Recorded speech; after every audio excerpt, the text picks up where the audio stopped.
Hey everyone, I am super excited today to have my amazing guest. She's incredible.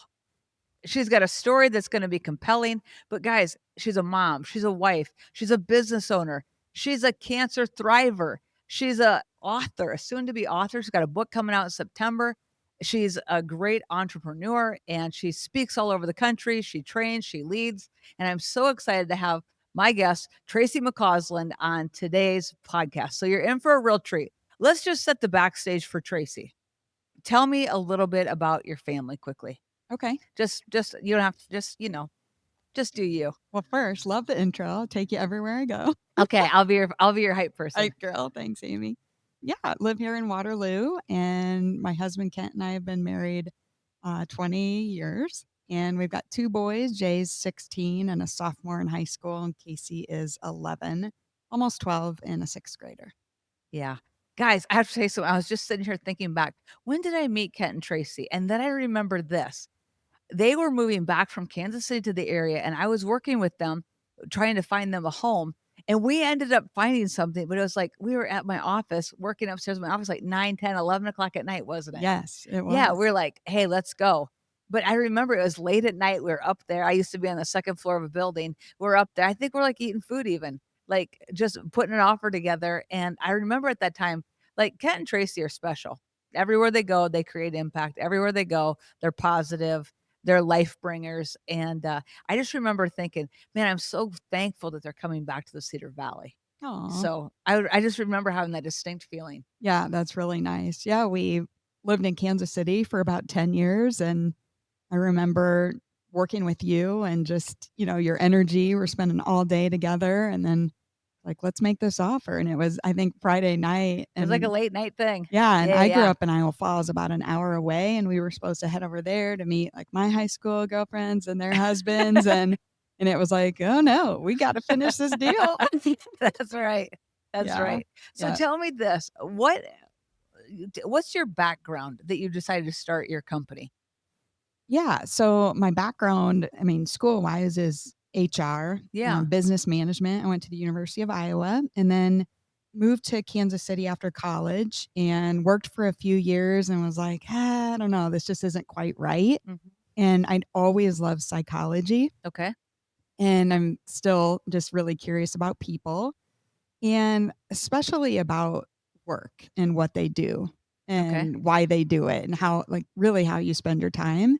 So I went back to school to kind of blend business and psychology. Okay. And I got my master's at the University of Kansas in counseling psychology and really focused on career counseling and Interesting. yeah, and work and that whole world. So that was like my school background. And then Yeah. I had done a little bit of training in Kansas City. I was a college recruiter for a year, Okay. went to about 11 campuses a semester. And then Okay. I did that 2 semesters and I was like, I can't keep I'm doing out. this. Yep. Well, I got it 1 year. It was a great, great company. Awesome people. And I shifted into consulting at Accenture, which is a global firm. Okay. Right now, they've got, I think, like 830,000 employees. Wow. But then when Kent and I moved here, it really kind of speaks to the community here. I didn't want to be getting on a plane every week. Yeah. So Jay was just 2 years old. And with Accenture, the clients are everywhere. And I would have had to hop on a plane every Sunday, come home Thursday. And I was like, I really want to get to meet people here and do work here. Yeah. And then that kinda led to just, figuring out what I could do locally, and so I did some teaching at John Deere. I taught a ton of John Deere classes over the years from, diversity training to harassment to John Deere core values to people leader courses, like teaching managers, and so that was really good. I, did some work in Cedar Rapids, like an hour away, Okay. helping people that had been laid off from jobs, so Okay.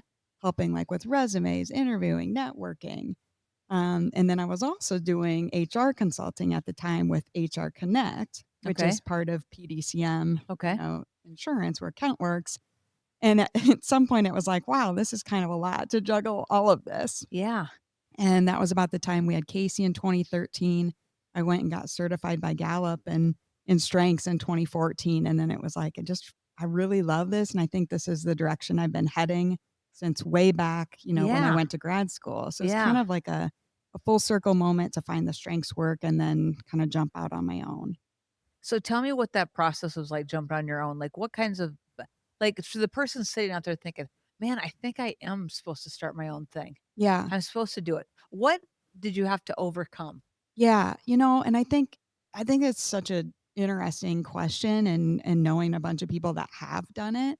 I guess a lot of times my answer is always like it depends. It depends on the person, which is Yeah. annoying, right? But I do look at people's strengths and everyone's so different. Yeah, yeah, yeah, Right? yeah, Like, you're hitting from the yeah, like you have a lot of pure, I think, entrepreneurial talents and strengths. Like you get things started. You're like, let's go, let's give it a try, let's do it. And not everybody's like that. yeah, A lot of people are looking for like a proven model or they maybe be better suited for a franchise, yeah, things like that. But through the HR consulting work, I was lucky to watch the leaders at PDCM get that started. right. So they actually started HR Connect, and I watched and I was like, "Oh, so they got a phone number." You Hey, know? yeah, "Oh, there's this website that you can go to and start an LLC." yeah, Okay. And so I think observing how they got that started and then, a few of us, Megan and I and other team members did the work, and I was like, "Oh, this is how, people start like a snow removal business." yeah, Like, yeah, you get a phone number, you get an LLC, so yeah, it's not like I had not for 20, 25 years been dreaming about starting my own yeah, business, yeah, but I like to learn new things and I do like variety in work. So that I think that is probably more of the thing that keeps me in entrepreneurship and yeah, having my own business versus, I guess steady, normal kind of yeah, 8 to yeah, 5 yeah, type yeah, gig. But yeah, uh-huh, I think people can come at it differently. yeah. But yeah, it's definitely been a journey, as they But say. you know what I love though? The fact that you're like, "Okay, hey, let me learn. Yes. Let me just go. I can get an LLC easy, Mhm. right? I can take a step." Because I sometimes it looks like I didn't have a phone number either. Here's the thing, guys, when we started our company, Yeah. like I had worked with Remax and I had worked for a small independent company. And all of a sudden one day, there was a building that popped on the market. And I'm like, I think I need to buy that building. It was just a spontaneous Yeah. decision. Yeah. Most of the time, when and I've done anything, I'm wondering if this is true of you. Like I just had this gut feeling, like I just need to do this now. Mhm. And so I jumped on it, and it just led to a lot of questions like, "What am I doing?" And eventually, it was like, "You know what? It probably makes sense for me to start my own company." That was never my intention. I never had that was never my like, "Oh, I wanna own my" I didn't. I Yeah. enjoyed sales, Yeah. right? I didn't like, I'm like, "I don't management, leadership, Mhm. I'm a salesperson. Yeah. I love people. Yeah. Managing them, growing Yeah. them, that's a whole different skill set." Yeah, that's a whole Right? book It's a for whole you, I'm different sure. skill set, like, I don't know how to do that. Yeah. But I just remember, like, I didn't have a phone number either. And literally, I found myself in a position where I had, like, 24 hours to get out of the place that I had, and no phone number. "Uh-oh, we better go." And we set up camp at my house. Did you really? I Yes. didn't know So, that. Oh, like, that's the awesome. the path of the entrepreneur, the path of that person, it's it's a crazy path. Mhm. It's not a straight line. No, it's not. Yeah, and I mean, I went to Gallup and became a Gallup-certified strengths coach in 2014, started the LLC that year, and, just celebrated 10 years plus in business, and Yeah. I'm like, "I can't believe I'm still doing this." Yeah. But, and I joke with people, the job that I've had second longest besides this Yeah. was detasseling corn growing because I just like, I got bored Yeah. and, I'll say like normal regular jobs. I was like, Yeah. this is it. I got to do the same thing every day. And Yeah. so when I look back though, even though I've been doing follow your strengths for 10 years, it's not been the same. Yeah. Just like you being in real estate your Yeah. entire career. Well, it's definitely probably looked and felt different. Yeah, I mean, 100%. year by year, if you Yeah. think of the last 5 years, Uh-huh. so Yeah. I think that's something exciting about it too, is that, what I started doing, I'm still doing some of that. I'm still doing a lot of it, And it's actually more probably I've tried different things over the years that then I've dropped along the way. Been like, Yeah. "Nope, gave that a try, don't wanna, you know, focus on that area." So, Yeah. yeah, it's interesting. It's an interesting journey. Tracy, tell me this. So, have you ever had times where you wanted to quit? I almost said no, and then I realized Kent would be like, "That's a lie," because there are times, actually even in the last year, when I've said, "I think I should just go be a nurse practitioner," Uh-huh. or I've actually said, "Maybe I should substitute teach." And then I joke with Casey, "I might substitute teach at Hoover, where you go to school." Yeah. And he's like, Yeah. "Mom, no, you would be so cringe." But I think what I'm latching onto in both of those examples, well, I mean, 2 things. Sometimes people's career is influenced by your family, Yeah. and I come from a line of educators. Yeah. And my grandpa, Doc, that lived here in Waterloo, was a doctor. Okay. And my sister's an ICU nurse and has her master's in nurse leadership. Okay. So we have a little bit of the medical and science side. My Uh-huh. dad was my high school science and chemistry and physics. You know, he's got a master's in chem, but he taught us physics. Like, so yeah, those careers are interesting to me. But I think why I'm, maybe every now and then this last year I've been saying that is because those are jobs where I could go and help people instantly that day. Mhm. And, just writing this book, for example, when I'm spending 4 hours late at night working on one chapter, I'm not helping anyone that night. Mhm. Right? So Mhm. sometimes I have a harder time seeing like that big picture Mhm. or, out into the future. I don't Mhm. look like, I know you are really a visionary and look out further. I'm kind of here right now. Mhm. And so, when you say, have you ever thought of quitting? Yeah, I guess sometimes I do think about, oh, I'd like to for a day work in an ambulance, and like go help Yeah. people today, Yeah. like right now. Yeah. But seriously, the answer would probably be no. Yeah. And that's one thing for sure on the book, which we can talk about later. But I mean, I've been kind of working on that 7-ish years and I've never once thought about quitting. So, So here's the interesting thing, Tracy. Like I've never seriously considered quitting until like the last few years. yeah. I thought like, is this the path my life is supposed to be on? Hmm. Right? Mhm. 'Cause I think we all hit moments. Is this the level of impact I wanna have in the world? Yeah. Is this where I should pour my energy and time into? Mhm. Like, I think everybody, but I think also this, because being in business for yourself is not easy. The path of an entrepreneur is not easy, and the female entrepreneur, it's wrought with opportunity to back away and quit and go a different direction. Yeah. And I like what you said about, "Yeah, I've tried many things, I just let them drop off," and I thought, "You don't even know this, you're talking about, yeah, I've failed many times, I just keep getting back up." Mhm. I've had many things that I've started that I've just discontinued because it wasn't the path, it didn't work. And I think that people think they have to get in it, it has to look just one way, when you really fail yourself to success, Mhm. step by step. "Oh, try this, didn't work." You just have to keep going. Yeah. You just know there's an inner driver that you're just on this earth, you're doing something. It has purpose to it. It doesn't look like it right now, but you know it's something. Mhm. Like, Yeah, for sure. And I think about, the things that I've dropped along the way. I would say those actually were maybe even more of a situation of fit than fail. It maybe felt like fail-y, or that's yeah, probably not a word, but like yeah, an example, I do a lot of teaching yeah, and working with teams or leadership teams, executives.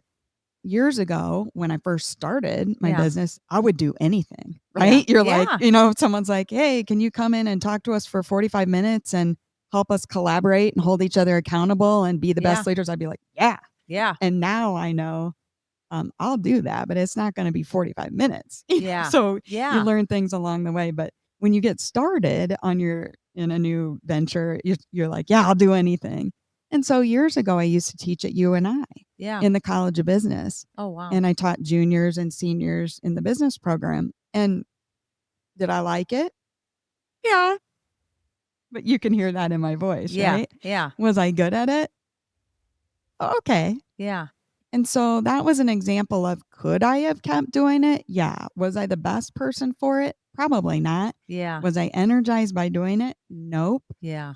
And, it was interesting. The juniors were required to be in the class, and Okay. that was the group that I didn't, didn't fill my bucket as much. Yeah. The seniors had opted in, so at least they wanted to be there, Yeah. right? Yeah. So, I'm not really the type of trainer like really trying to change people's way. I mean, it's kind of a collaborative thing, and so I'm Right. not like you're very influential and I think you could get people to do a lot of things and that's the No. yeah.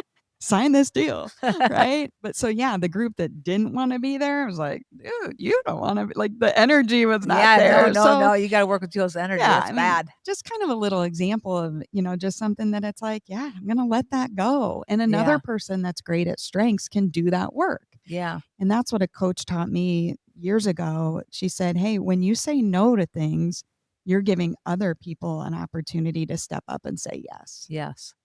I And like that. yeah, and it's really about say your best yes. Find Yeah. the things that are the best fit for you. Yeah. And yeah, it might involve trial and error, a little failure, a little, analyzing that fit. Yeah. And that's probably a lot of what I have been doing for 10 years.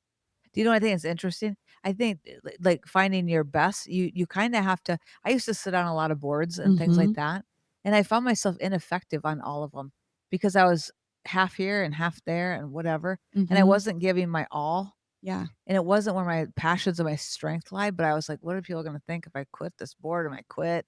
But I'm like, "No, I'm not good at it. Yeah. Like, this is not my area of strength." Right. Right? Yeah. And I don't really need to spend my time. It's not my best use of time. Yes. And I think that as you go, Mhm. as we develop, you start to realize this is my best use and this lines up with my mission and my purpose. Mhm. And everything else is just being nice. But Yes. if it doesn't align, it's Yes. not a good fit. Exactly. I remember one year I quit like 5 boards. Really? Yeah. Maybe it should never be on 5 at a time. No, I But no, quit 5. I I get quit it. like 5 different things. Yeah. And I'm like, I felt like such a loser when I did it.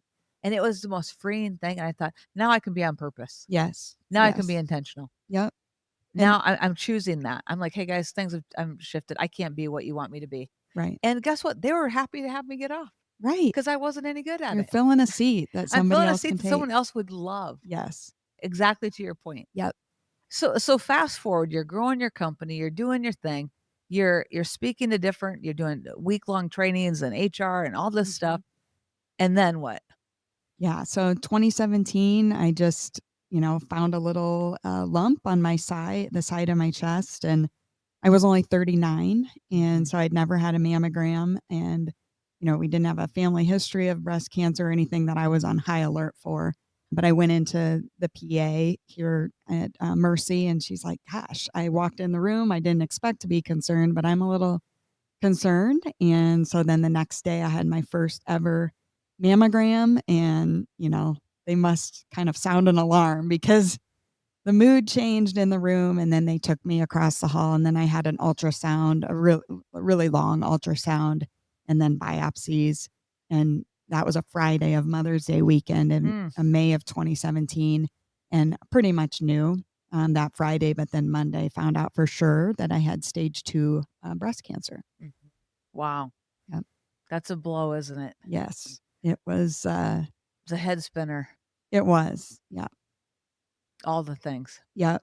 I think, I don't know that if I'm optimistic or realistic or where I'd fall on that spectrum, but even going in there that day, I didn't think that I had breast cancer. I Mhm. mean, I was nervous, I was worried, but, it wasn't until that moment when it was all happening, it was like, "Whoa, Yeah. this is real, and here we Mhm. go." Yeah. Yeah, those are moments. Yes. Those are real moments, Yep. and, I think that those kind of moments change you forever, Yeah. No doubt about it. don't they? Yep. They're traumatic, they're, perspective shifters, Mhm. and they make you super to me, like, when I've walked through, you know, a situation, I'm like, "Hey, this is really shifting my perspective." Mhm. Brings real clarity, Yes. right? Yes. and trauma. Yeah, little combo. Little combo of clarity and trauma. But here's the thing, like, I'll never forget the day that I heard that you had that situation going on, Mhm. and I always call it, like, I'm like, "Oh, wow." I just remember like, "Oh my gosh, Tracy's like one of the most kind people I've ever met in my life. What the heck?" You know? And instantly I'm like, "No, no." And you think the worst in today's environment, thankfully, we're success stories, Mhm. right? Mhm. We have good reports, Yep. but it's a process to walk through. Yes. And so you overcame and you went through a lot. Mhm. So tell me what you would say to someone who's just been diagnosed with anything, or maybe they've just been served a maybe life changing divorce papers, or hey, pink slip, you're done with your job today. Like, what skills did you use Mhm. to navigate difficulty and crisis that Yeah. could help somebody else? Yeah. Wow. So back to my old it depends who you Yeah. are, right? But Yeah. no, I think there's some universal things you can do, and I'm talking specifically, with a health crisis. Mhm. I think there's some universal advice that's helpful in terms of, lean on your support system, Mhm. ask for help when you need it. I think go to the best you can, right? Mhm. Find the best resources, the Mhm. best care team for you in Mhm. your situation. I think that's universally good advice. Right. But then I think there are things that really depend on the person, Yeah. and if you are somebody who's upbeat and you like to have fun and you like to be around people all the time, then do that. Yeah. And I like being with family and friends, and so I know myself really well, and I did at that time, partly through my work and just kind of a lifelong, I think, curiosity about how to spend my time here on Mm. earth. Yeah. And I thought, I'm going to be better with people around me. Yeah. And so I did invite people in, Yeah. Yeah. and I had people join me for some chemotherapy visits Yeah. and, invited people if they want to do the pink ribbon walk, let's go, let's do it. Yeah. And I Yeah. could feel that people wanted to support me, Uh-huh. but I don't have any friends who are oncologists, Yeah. Yeah. Yeah. or breast surgeons. So Yeah. they couldn't do anything to really get those tumors out. But Yeah. but I thought, yeah, this is gonna be a win-win. And Yeah. and and I look back and I've over the years, over the last 10 years, I've been on and off antidepressants multiple times. Yeah. And when I look back to 2014 when I was going through cancer, those 6 months, I wasn't on anything, Yeah. and I did great. Yeah. And, that's really a tribute to, my family, Kent and the boys, and my parents and sister, and really, really close friends, Mhm. locally, and then Yeah. some of my best college and high school friends live out of town, but I think people, like, literally carried me through it, Yeah. and it was there were parts of it that were a blast, that I Yeah. just and and, there were just a lot of really special moments along the way for me, Uh-huh. and, I still have, like, a big basket of cards from people and, a bin of gifts that people gave me, and I emailed myself the voice message that you left me that, I played multiple times, like, you kind of said a prayer and left it on a voice message, and, like, I kept that. I mean, it's those things, like, to you, it was a minute voice recording, but to me, it was like, "Oh, wow." I mean, I cried listening to it and felt strength receiving it, played it for my mom and sister, and then, after a while, you gotta get it out of your voice messages, but I forwarded it, so You did? I still have some of those Wow. messages from people, so, you know long answer, but kinda back to the question is kinda I think when people are going through a major crisis is to look at within first to kinda know how are you wired and how do you get the best out of yourself typically. Mm. Life-changing events can shift that, but there's some talents and strengths in us that are innate, and they're Right. always gonna be there, Right. right? So, Right. I think that might be my main piece of advice. I love that from the perspective of even if whoever's listening to this, if you know someone who's walking through something, sometimes we think that our impact on people is so insignificant, Mhm. or that one phone call, or that meal, or that gift, or that whatever, like it's, oh, that's not really going to make an impact. Mhm. It matters. It really does. It matters in a big way. Yeah, and don't overthink it. Just do it. Yeah. Yeah, yeah, yeah. I mean, I think that about, like, life, when life hits, like, when people show up, I'm so surprised by the people that show up. Mhm. Like, sometimes you think, "I wouldn't have expected those people to show up the way Yeah. they did." You know what I mean? Yeah. Did you have that experience? Yeah, for sure. Yeah, so it's just like, I always say this, and the longer I live, the more I believe it. Like, people truly are the gold in life. Mm. They are the gold. If you don't have great people in your world is lonely, it's sad. And if you don't have people in your world right now and you're thinking, "Man, I don't really have that great of people in your world," go be great to somebody. Go do something for somebody else. You know, that is when I walked through, I was very private about, you and I have talked about this. Yep. When I walked through a breast cancer diagnosis in 2019, or 2020 actually, Mhm. almost 2021. Anyway, when I walked through that, I was very quiet about it because I ran a business and I just didn't want my team to feel like they were on the Titanic, and I had, so I was like in a little bit like, just come in here, and like what would help me through my day is I would pour into them, and that would help me just navigate. But I also made phone calls for a friend of mine who's got this big ministry, right? I would make phone calls for her and she's like, "Amy, you don't need to do this. Just quit doing this. I mean, I appreciate it, but," Mhm. and I said, "No, I need to double up on it." And I would pray for Oh. people. Mhm. I'm like, I just needed to do things that would, like, so in areas that I had need, I would just be what they needed. Like, I was dealing with that. I'm gonna go pray for people that are dealing with other things, right? Yeah. Health issues. But I just think that for me, my walking out things was always on the path of how can I contribute to somebody else? That's the only way it kept my mind from being on me. Mhm. Otherwise, I would, like, I get a little nervous about stuff. I get real fearful. I mean, I'd never had a Xanax in my life until that experience, and I'm telling you, I don't know how I would have made it through, Uh-huh. right? Because I was freaking out. Yeah. Here's the thing, I'm really sensitive to medication. Uh-huh. I literally took one, I'll never forget this. We've got a video that I had my daughter in here, we're doing a video, Yeah. and they kept saying, "Amy, grab Gus," he kept saying, "Amy, grab the door handle," because we were opening a door. I couldn't find the door handle. It just I was like, You were "Bleh." loopy? I was loopy, and I'm trying to find every time I look at that picture, I think, I was like 5 days from having surgery, I was terrified, Wow. and I'm doing we're shooting a commercial, and I can't even find the door handle. That's funny. You're always so in control. But I'm just like, "I That's a can't even find the different door handle," yeah. and Gus is looking at me like, "What is going on?" Yeah. You know what I mean? Wow. Yeah. But I have a picture, I'm holding face hand, we're doing a shoot right here in the studio, Mhm. and we were doing a big campaign, and I had to do my part because I was like, and that no one had any idea. Gus did. I'm like, "Gus, I'm sorry." I'm like, "I can't even find the door handle." Yeah. I was tripped out on it or something.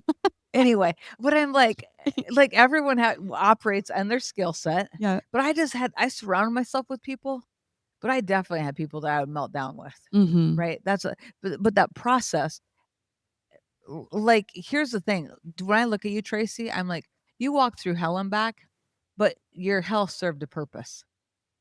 It really refined you. Yeah, what do you mean by that? I feel like it refines okay, your strengths got stronger because you had to navigate something strong. You had to Mhm. navigate something that's not easy. Mhm. No matter how positive you are, how happy-go-lucky, whatever, Mhm. you had to navigate a hard thing, Yeah. and it strengthened you. So you leaned on your strengths to pull you through. You kept moving, right? And I feel like when I talk to you, like, I feel like you have, I mean, you're on mission. Look, you've been working on this book for 7 years. Yeah. That book will touch the world. You never would have done that before, would you? No. Never. Yeah, and here's the thing, all those late nights Mhm. that you're like, "Oh, this is like the last thing I wanna do is be editing a book. Mhm. I'd rather be sleeping. I'd rather be doing something." Like, there's a purpose on the inside of you. It's to make impact. You know that book has impact. Yeah. right? Yeah, I agree. Yeah, I You're noticed not there's over there in the night working in that office by yourself mhm. all those hours, hours and hours and hours, Tracy. Yep. Yeah, I mean, and that was actually right when I was diagnosed and we decided to go to Iowa City for treatment. Felt really good about my treatment plan. Yeah, There was something like swirling inside of me that was like not I was not as settled because I felt, I think I was looking for that purpose right away actually. yeah, I mean, we were driving home from the hospital. So Friday, I pretty much knew that I had it. Monday, it was just confirmed.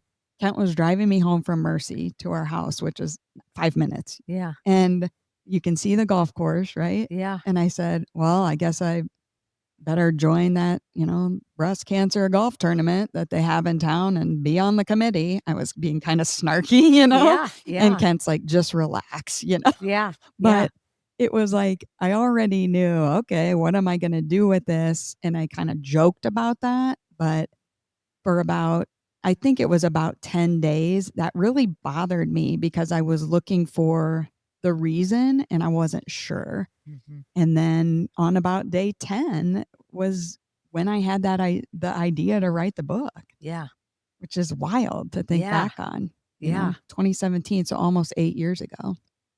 Wow. Yeah. Now, whether that was the intended purpose for my illness, now I don't know about that. Yeah, This I could don't have know. been a Yeah, coping yeah, mechanism, yeah, right? Of like, I know, I'll write a book, and but it was a decent idea, and I kind of ran with it. And then the more insight I got from other people and other cancer survivors, I was like, you know what? People really do handle this differently. yeah, Like the way you said you were pretty private and other people tell everybody, right? yeah, So, yeah, there's all different ways that you can approach being a yeah, cancer survivor, just like there are ways you can approach being a realtor or yeah. being a teacher or being a divorcee. Like there's no a blueprint for Right, being the best at anything. right. And yeah. So anyway, I love it. I love it though that you're already thinking, because that's just how you and Ken are. I feel like you're yeah, both like that. "Hey, I just got served lemons, let's make lemonade. I yeah, just got this is awful, let me go make an impact with it." yeah. I feel like you guys lean that way.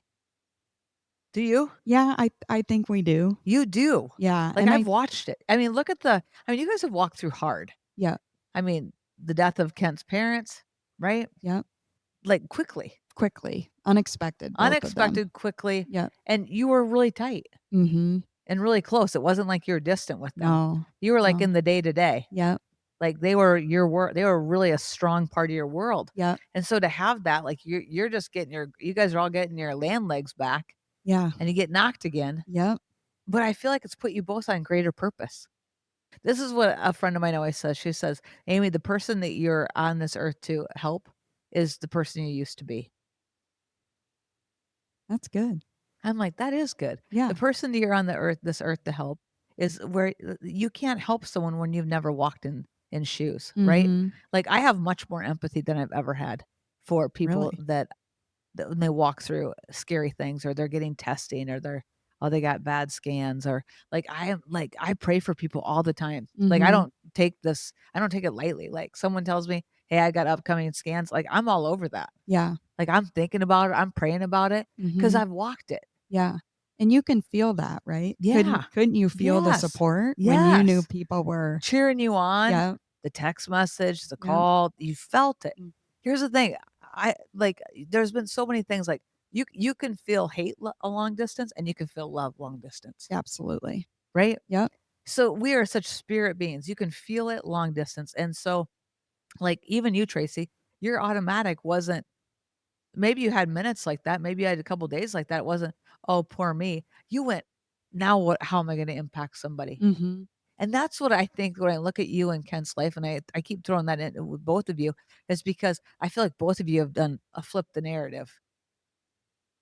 yeah. Do you agree? Thanks. I mean, that's really nice to hear, and I don't think that either of us sit around and think about it. Yeah. I do think there's a lot to be said to being here home, in the Cedar Valley and Waterloo, where Kent grew up, and my dad grew up here in Waterloo. And, we came from Kansas City, a suburb, Olathe, which is, Yeah.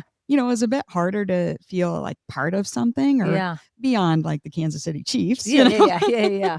So, I mean, there was a joke we said years and years ago when we lived in Kansas City. My college roommate, I lived with her all 4 years at Iowa. She grew up in Denver, Iowa, Okay. not far from here. Yeah. Her dad, Dave Deemer, Yeah. died heart attack instantly. I mean, Okay. just boom, like Yeah.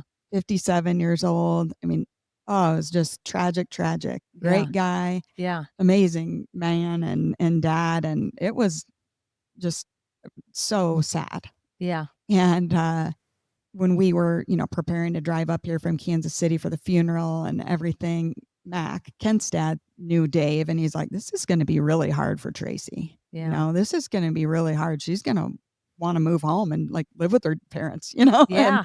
Yeah. anyway, and it was an emotional time, and we were on the very, very early end. Like people weren't losing their parents at Yeah. that age, and Yeah. and I remember saying to Kent, "I mean, Kansas City, like where would we be buried here?" And I said, "I mean, are we really staying here for the Chiefs and barbecue?" And so then now we still joke about that. My sister still lives down there, and every time we go, we're like, "Man, this barbecue is so good, and we love the Chiefs." And So so Ken's like, "Are funny. we really staying here for the Chiefs and barbecue?" So I think, and we had a lot of great friends from Yeah. Iowa, like that I Yeah. went to college with. We still miss that crew and obviously miss my sister and everything. There's a lot of great things down there, but we weren't as involved in the community there because it was easier not to be. Yeah. And we were younger, and I think, some of that comes with kind of finding your way Yeah. and things. But yeah, I mean, it's easier when you have people around you that you care about and schools you care about and the Yeah. community members you care about. And in Yeah. a bit of a smaller community, you get a chance to step in and step up Yeah. and do those things too. Yeah. Okay, so you have a book coming out. It'll be done in September, Yeah. right? Yep. Where can people find that book? Good question. So Gonna be everywhere? it's gonna be, I mean, it'll It'll be be like, Amazon, yep, yep. Barnes& and Noble. I don't know about that. Okay, Amazon. So I've got a consultant helping me through this. Okay. I'm gonna be, self-published. Yeah. So I know it will be there. Yeah. And then I gotta figure out how to sell a book. Yeah.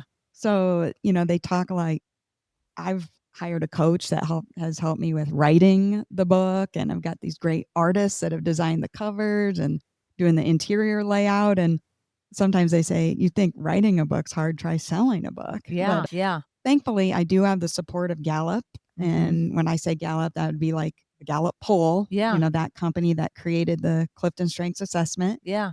I am officially a Gallup content licensee. So, Nice. yeah, Congratulations. thank you.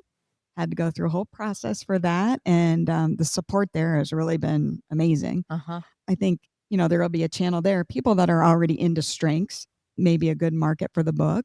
Right. I'd like to get it into cancer organizations, Yeah. cancer conferences. Yeah. I gotta figure out how you get into a hospital Yeah. bookstore. You'll do it. I like or not Hey, bookstore, gift what's shop. the name of the book? Surviving Cancer with Your Strengths. Yeah. Yeah. Yeah. Obviously, it'll be on my website. We'll Yeah. have a whole page dedicated to the book, but Yeah. yeah. People are gonna wanna pick that up. You have lots of stories in there, don't you? Yes. Yeah. Yeah. It's really kind of it's a play off of strengths. So the framework by Gallup is there's 34 strengths or talent themes they call them. And they got there by studying millions of people, and not just people, but they studied people who were the best at what they did. Okay. So it's based in excellence, this book is, and Okay. saying, Gallup went out and Marriott was a client of theirs. So they Okay. interviewed, like they go to Marriott, "Give us the best housekeepers. We want to talk to them." Yeah. Okay. Yeah. So they do all these interviews, thousands and thousands and thousands of interviews with the best housekeepers, counselors, professional athletes, realtors, I'm sure, judges. I mean, Yeah. cross industry, cross occupation. Well, it turns out there's not just one way to be the best leader Yeah. or the best of things, but they found these themes, these 34 themes. And then that's what gave me the idea to write this book. I was in my office and I was looking at my bookshelf, and kind of to your point of, you're giving what did you say to the person you were Yeah. before? Yeah. Because I was like looking at my books, and there's strengths-based leadership with your strengths, parenting with your strengths. There's a faith-based book called Living Your Strengths, Okay. Catholic and Protestant Okay. version. Strengths-based selling. Okay. And I looked there and I was like, where is this book? I Yeah. need I need this book now because I don't know how to do cancer with my Yeah. strengths. Yeah. And that was the moment like a sense of calm came over Yeah. me and I was Yeah. like, if it doesn't exist, then I'll write it. Yeah. So, the idea is similar to Gallup's format with other books and saying, hey, if you have, let's say, you have activator as a strength, Amy, which is a strength of let's go, let's get started. Yeah. They sometimes say it's the hate to wait strength. So, right? Hey. Yeah. So, for somebody with activator as a strength, the chapter in my book would say, hey, you're going to have to wait. You've got to wait for lab draws, your results, your scans. You've got to sit in the waiting room, right? You have to wait for them to mix your bag of chemo. If you have chemo, there's a lot of waiting. And so the book would say, if you are naturally this way, like you are, Amy, here's some ideas, here's some strategies. So there's strategies for things you can do by taking action, things you can do with your mindset, and then yeah, some stories and examples in from other people with that strength. And That's very cool. yeah, I think it's kind of cool. And people with activator, for example, their stories are I saved my own life because I wasn't willing to wait for, when a physician is saying, let's wait a year, Yeah. you're like, nope, I'm not. Take some more scans and they Yeah. found cancer. So Yeah. there's some pretty great examples from survivors in the book. Mhm. And then there's a whole back end section for caregivers. Mm. So if you have a loved one with this strength, try Yeah. these things. Yeah. Yeah. Wow. Yeah. That's it. Yeah, that's I mean, think about there's so much of it being diagnosed right now. What a Yes. timely book to have coming out on the market. Yeah. I mean, unfortunately, I think, yeah, I mean, the market it's I one mean, in two odds for men and one in three for women in the US. And then we know right now, Iowa, where we live, our cancer incidence is just it's climbing. We're one of the only states where it's going up, and right now we're second behind Kentucky for mm, the most cancer diagnoses in a year. So, not a place where we want to be winning in Iowa, but I do think it's a tool. It's not, the end all be all, right? This book isn't going to cure anybody's disease, but I do think it, just like other, supplemental therapies like yoga, or some people do acupuncture or meditation, whatever it is, I think that this could be a good tool to help people that, that would take an interest in I something think like it's gonna be a this. phenomenal tool. I hope I so. think it's gonna be a great gift. I Yeah. would think that everyone wanna get their every clinic would wanna get their hands on that, Yeah. you know? Maybe you I can help me I sell I'll it. help you with that. Open doors, right? You're gonna be all over the place with this There you book, go. right? But I love the fact that you're constantly leading with strengths. That you like, even every question I've asked you, you're like, "Well, Yeah. it depends." Yeah. That's annoying, isn't it? But No, it's yeah. actually really it's enlightening to me. Well, think of you have 2 kids. Are they the exact same? Right? No. So, like, here's Like the thing, though, for a personality like my type, yeah. there's one way. Yeah. Well, it'll be the one way, and then if that doesn't work, we'll go another way. But, Right. like, I'm very crystallized in that, and it's a gift, but it's an Achilles. Well, I think of the team that you lead here, Right. and if everyone's trying to be exactly like Amy, Yeah. for some that or similar to you, that's gonna work, and for others, that's gonna feel inauthentic, it's not gonna feel Overwhelming. natural, Yep. right? Yep. They may come off as fake. Mhm. I think, obviously, there are things you've learned over the years that everybody should do, but personality-wise, you don't want everyone here trying to, pretend they're Amy because that's not gonna feel real. No, I want everyone to live their authentic self. I'm Yes. like, your best gift to anything, your best presentation is authentically you. Yep. Be the most potent you can be, Right. you know? Yes, and that's I mean, and why I've really hung my hat on the work I've done for 10 years, it's not my idea, Yeah. right? Gallup's coming at this very scientifically based. I mean, Yeah. it's they're anything they do, they interview millions of people or Yeah. thousands of people, and so, Yeah. it's not just saying, "Hey, this is what we think." It's like, "This is what we know by Yeah. studying the Yeah. best." Yeah. So, It's incredible. yeah. Boy, I feel like we are so blessed to have you in this kind of proximity. But what if someone wants to get a hold of you? What if a team wants to have you come lead, come do a strength finder thing with them? How do they reach you, Tracy? Yeah, so I have a website, it's called followyourstrengths.com. It's, a form out there, you can, reach out. And, I'm on LinkedIn as Traci McCausland, and Instagram and Facebook would be Follow Your Strengths. Yeah, Yeah, awesome. yeah. Well, if you've enjoyed her today, give it a like, share it out to somebody that needs to hear Tracy's message. And when this book comes out in September, buy the book, buy multiple copies of the book, right? Cool. I'll advertise it for you. Whatever we can do to help promote you, we'll totally do that. But guys, I want you to remember this. You're on this earth for a purpose. There's no one else on this earth that is exactly like you, that has your thumbprint or your voice or anything, right? They don't think like you think. It's your unique gifting. And so just know this. You're on this earth for more. You are. You truly are more. Thanks, Tracy. Thanks so much, Amy.